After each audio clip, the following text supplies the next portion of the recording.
Voilà, elle fait déjà son entrée, Judith Tounamaka. Elle sera avec nous pour parler justement de ce fonds versé par le gouvernement au titre de la dette publique intérieure.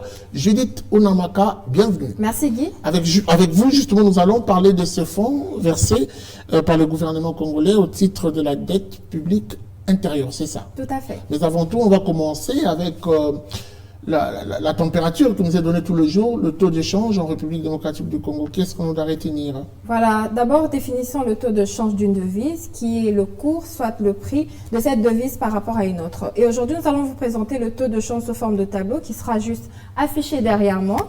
Et le taux de change actuellement à l'officiel coûte $1 à 2425 francs congolais. Un franc CFA se change à 4,04 centimes et 1 euro vaut 2651 francs. Pour le compte du marché parallèle, nous avons ciblé Kalamou puisqu'il s'agit de choisir un endroit parmi plusieurs. Et aujourd'hui, $1 se négocie à 2350 francs, un franc CFA s'altère à 3,31 centimes et 1 euro vaut 2659 francs. Alors parlons de votre thématique du jour. Combien exactement, Judith Tounamaka, le gouvernement a-t-il payé, pas de l'enveloppe, au titre de la dette publique intérieure? Voilà, notons tout d'abord que si le mois de juillet 2023 n'a connu aucune émission des bons du Trésor indexés, soit obligations du Trésor indexées, en raison d'échéances fiscales relatives au paiement du deuxième acompte prévisionnel de l'impôt sur bénéfices et profit, le gouvernement n'a pas manqué à son devoir, à son engagement envers ses partenaires financiers intérieurs. Pour ce qui est de la somme payée par le gouvernement congolais au 28 juillet 2023, 173,2 milliards de francs congolais a été versé au titre de la dette publique intérieure. Alors on va se quitter avec cette question qui réfère la note de la conjoncture économique de la BCC.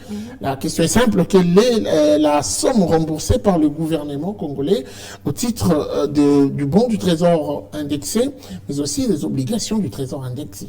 Voilà, selon les données de la Banque centrale du Congo, le gouvernement a remboursé 83,6 milliards de francs congolais au titre des bons du Trésor indexé et 83,6 milliards de francs congolais, comme vous pouvez le remarquer sur ces tableaux qui sont derrière moi, aux soumissionnaires des obligations du Trésor indexé. Par contre, pour le mois d'août et septembre 2023, le Trésor entend lever un montant de 470,0 milliards de francs congolais sur le marché intérieur.